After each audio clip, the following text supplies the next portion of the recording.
taphoota michooma kilaboonni Awurooppaa hedduun taayisaati kan jiranii taphoota kaleessa turan keessaa Arsenal Newcastle yoo injifatu taphataan haarofti kilabichaa Victor Yokeresh garee yookaan immoo deeggartoota Arsenal wajjin Singaapporittiin wal bareetiin jira. Arsenal taphaticha kan isaan beeksisan taphichaan dura tapha madaalli ga'umsaa baafagoo kan jiru Arsenal Singaappooritti kaleessa Newcastle United waliin taphachuun goolii 3-2 kan injifatanii daqiiqaa 6 taphataan haaran Newcastleif mallatteesse Nottingham Forest irraa Anthony Elangan goolii galcheen Newcastle United carraa taphicha goolii 1-0dhaan dursuu argataniiti kan turanii haa ta'uti garuu boqonnaan osoo hin bahin Arsenal ga'umsa Kayavaat fayyadamuudhaan goolii Mikel Merino fi akkasuma Alex Murphy garee ofirratti galchaniin goolii 2-1 deebi'eetiin dursuu kan eegale sanaan booda jijjiirameetiin kan seene Jacob Murphy Newcastle qixa taayiseetiin ture ta'us garuu taphataan Arsenal umrii 15 gadi ga'umsa gaarii dorgommii kanaa mul'isaatiin jiru Max Dawson irratti balleessaa hojjetameen peenaalitii argame Martin Odegaard galchuun Arsenal taphicha goolii 3-2 teetiin jira guyyoota muraasan dura AC Milan waliin taphatee goolii 1-0dhaan injifatee tapha itti aanu kan murkuttaa peenaalitii kenname garuu mo'ameetiin taphoota michoomaa kana taasisaa jiraachuun isaanii yaadatama. Kilabii Mikel Arteta Arsenal kaleessa garuu Newcastle United wajjin morkataniitiin jiru. Mikel Artetan taphichaan booda yaada kennaniin murkiin taasisaatiin ture tapha ga'umsa madaalli hin fakkaatu ture murkii si'ataa ture sadarkaa irra jirullee kan agarsiisudha jedhaniitiin jiru. Leensaan kilabichaa Max Dawson taphataa dargaggeessa sarara jidduu umrii 15ti. Taphataan kun umrii 15 taphattoonni ga'umsa akkanaa irraa eeguun ulfaataadha. Ga'umsi taphataan kun mul'isaatiin jiru garuu olaanaadha jechuun Mikel Artetan taphichaan booda yaada kennaniin kan dubbatanii sanaan ala ammallee taanaan kilabichi jira taphattootaa irratti akka hirmaatu kaasaniitiin jiru. Taphattoonni haaroftii garee keenyatti dabalaman qulqullinaa fi sadarkaa kilaba keenyaa kan ol qabanidha. Ammallee waqtiin jira taphattootaa hin dhufamne kanaafuu carraan taphattoota ittiin mallatteessifannu ni jiraata jechuudhaan kan dubbatan leensaan kilabichaa kana wajjin wal qabatee Ebericha Eze Crystal Palace irraa mallatteessifachuudhaaf Arsenal haasaa jalqabuu isaaniiti kan himamaatiin jiru. Arsenal naannoo taphattoota 6 hanga ammaatti taphatee mallatteessifateetiin jira. Kebbaa Arrizabalagaa, Christian Muslera akkasuma Christian Norgard taphattoonni kanneen akka Victor Yokeresh yeroo dheeraadhaan booda kilabichatti kan inni dabalame. Kanas ta'e san garuu ammallee taanaan Arsenal Crystal Palace irraa Ebericha Eze mallatteessifachuudha kan barbaadu. Martin Zubamendi taphataa biroo sarara jidduu irratti dabalamedha. Tapha kanaan dursuun Arsenal taphataa haaraa kilabichaa Victor Yokeresh deeggartoota waliin wal barsiiseetiin jira. Taphataan sarara fuulduraa kan umurii 27 Victor Yokeresh jijjiirraa nuffisiisaa yeroo dheeraa fiilmii walitti aanseetiin ilaallamu kan fakkaataatiin ture. Jiraan taphataa kanaa gaafa sanbataa garuu xumura argateetiin jira. Jiraan taphataa kanaa paawundii miliyoona 64 Arsenalitti kan makame. Victor Yokeresh tapha Arsenal kamisa dhufu Tottenham waliin taphatu irratti taphachuu akka danda'u leensaan kilabichaa Mikel Artetan himaniitiin jiru. Garicha hojjenni shaakala taphichaaf garuu qophii taanan gara dirreetti qabanneetiin kan seennu ta'a jechuun kan dubbatanii. Sanaan booda Arsenal waancaa Emireetiin kilaboota kanneen akka Villarreal wajjin carraa taphoota ni qaba. Sanaan booda garuu Premier League England bara dorgommii 2025-26 yoo eegalu The Gunners Manchester United wajjin taphachuudhaan dorgommicha eegalaa. Taphichaan Victor Yokeresh faallaa Ruben Amorim ta'uudhaan imala isaa Arsenal keessattiin kan eegaluudha kan ta'u. Hidhannoo lakkoofsa 14 hidhannoo seena qabeessa kilabichaa Arsenal taphataa kanaaf kenneetiin jira. Dubbifixaan taphataa kanaa hojiin hojjechaatiin ture. Akkasuma immoo Daayirektarri Ispoortii Arsenal taphaticha akka kilabichaatti makamuuf hojiin inni hojjechaatiin ture. Pirezidaantiin Sporting Lisbon garuu haalli isaan jijjiirraan kun duubatti akka harkifatu taasisaatiin turan. Yoomiyyuu taanaan deeggartoonni Arsenal kan dagatanii mootii bara darbee taphoota 52 gooliiwwan 54 galcheetiin jira.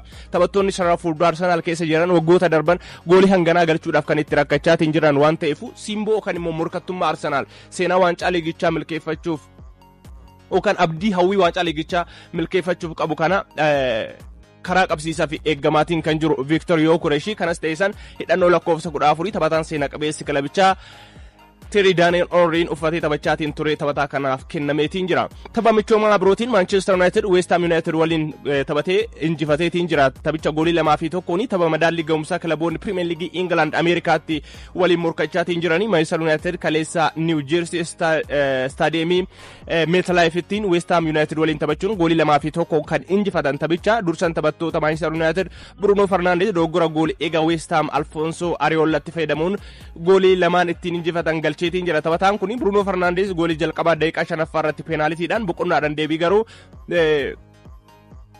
alaala yookaan fageenya irraa rukutuudhaan kan inni galche taphatichi. Manchester United jijjiirraa ganna kanaatiin taphattoota fuulduraa lamaan Maatiyaas Kunya fi Biriyaan Umbeemoo paawundii miliyoona 100 fi miliyoona 20 baasee mallatteessifatus taphattoonni kunneen hanga ammaatitti goolii galchuu irratti hin hirmaanne. garuu simboo yookaan immoo cimina garee kanaa taphattoonni kunneen dabalaatiin akka jiran dubbateetiin jira leensaan kilabichaa sana qofa osoo hin taane ammallee taanaan taphattoota kilabicha akka gallakkisanii fi eeyyama kenneetiin ture Manchester United akka itti fayyadamuu danda'u yookaan jijjiirraa kana nuu isaan milkaa'uu danda'e waqtii jijjiirraa gannaa kanan kan isaaniif milkoofne yoo ta'e taphattoonni kanneen akka Alejandro Garnacho, Jadon Sancho akkasuma Trini Malazian garee kana wajjin akka turuu danda'an kaasaniitiin jiru. Marcus Rashford qubannaan isaa Barcelona ta'eetiin jira. Akkanas ta'e isaan garuu Manchester United kaleessa goolii 2-1 kan isaan mo'atanii Jarrod Bowen daqiiqaa 63 irratti goolii West Ham gara taphaatti deebistee galchuus jabina goolii eegaasaa kan Manchester United jechuudha. Alti Banderin Manchester United injifateetiin jira. Tapha biraatiin Bournemouth goolii 3-0 dhaan Everton injifatee Philip Billing akkasuma Dango Otara fi Adwajen goolii injifannoo West Ham goolii injifannoo Bournemouth tapha kanaan galchaniiti kan jirani. Nottingham Forest walii galtee taphataa fuuldura kilabichaa Tottenham Hotspursiin barbaadamaatiin ture.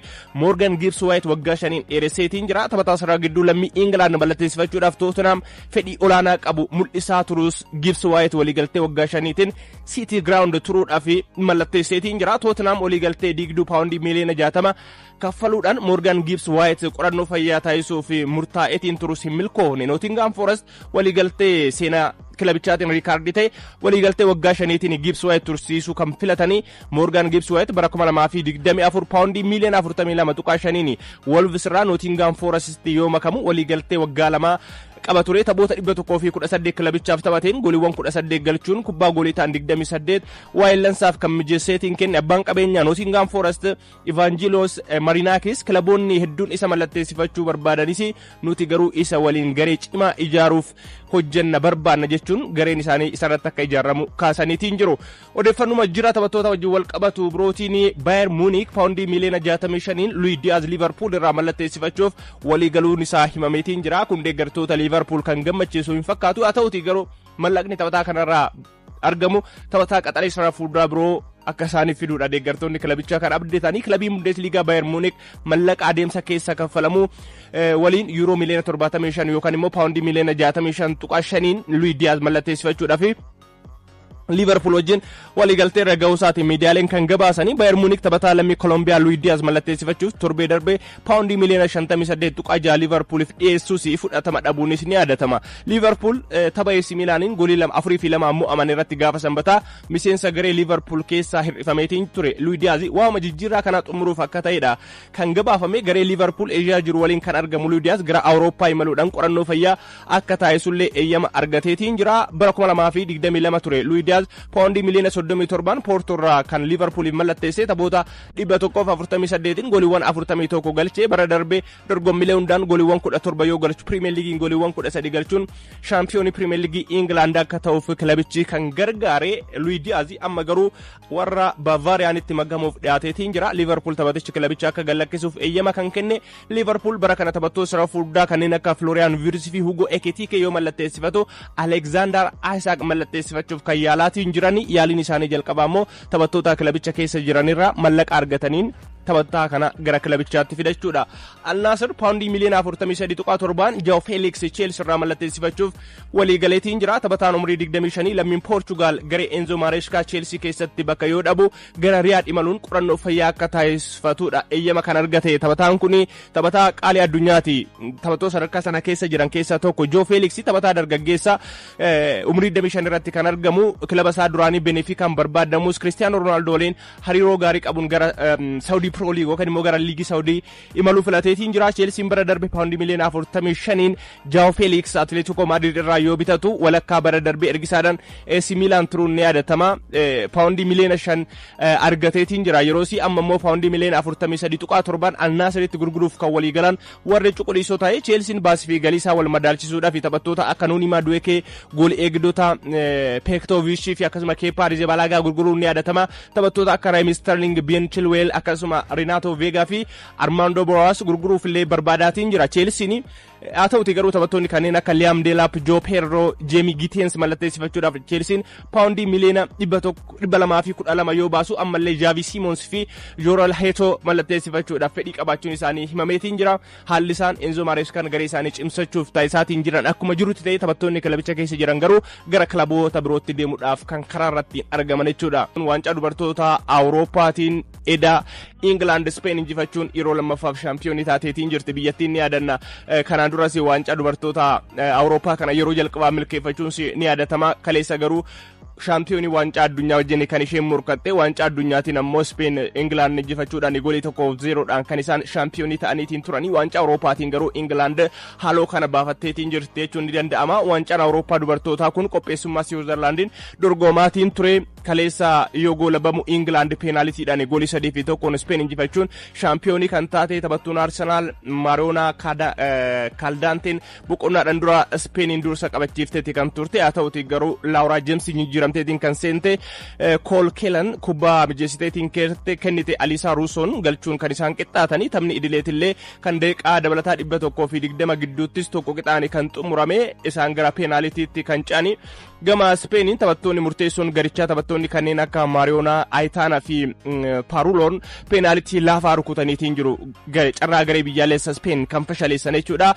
Kanaan ala Cole Kellan penaaltii sadaffaa England xumura irratti galchuudhaan England yeroo lammaffaaf shaampiyoonii Awurooppaa akka taatuuf gargaarteetiin jirti. Waancaan addunyaa bara 2023tiin akkuma duratti kaasaatiin turte Spain waancaa kana kan dhabde Englandin Spainin mo'amuudhaan waancaa kana kan dhabde England waancaa Awurooppaatiin eda haaloo kana baafatteetiin jirti. Leenjistuun England Serena Wigman garuu walitti aansuudhaan biyyoota lama waliin waancaa Awurooppaa sadaffaa argachuudhaan leenjistuu seenaa guddaa hojjetteedha. Leenjistuun kun tariitika gareen biyyaalessa Spain shaampiyoonii addunyaa ta'e waancaa Awurooppaa kana yeroo jalqabaatiif bara kana milkeeffataa fi kan eegamaatiin ture dorgommii Switzerlanditti dorgomaatiin tureen haa ta'uti garuu seenaa kana haaromsuu hin dandeenye. Gareen biyyaalessa England walitti aansuudhaan shaampiyoonii Awurooppaa ta'eetiin jira. Kan dubartootaa kan dhiirotaa irra deddeebiidhaan xumuraaf ga'e osoo hin milkaa'in hafaa jiraachuun isaanii yaadatama. Waancaa Awurooppaanis milkaa'inni isaan qaban hangas maraamuti. Gareen dubartootaa garuu waggoota lamaan darban walitti aansee waltajjii Awurooppaa kanaan garee goobaneedha. Bara 2023 waancaa dubartoota addunyaatiin ammoo xumuraaf gaheetiin Spainin mo'amanii kan isaan waancaa dhabanii. Kanaan booda gareen dubartoota England kun waltajjii addunyaatiin shaampiyoonummaadha malee waltajjii ardechaatiin si'a lama walitti aansanii milkaa'aniitiin jiru jechuudha.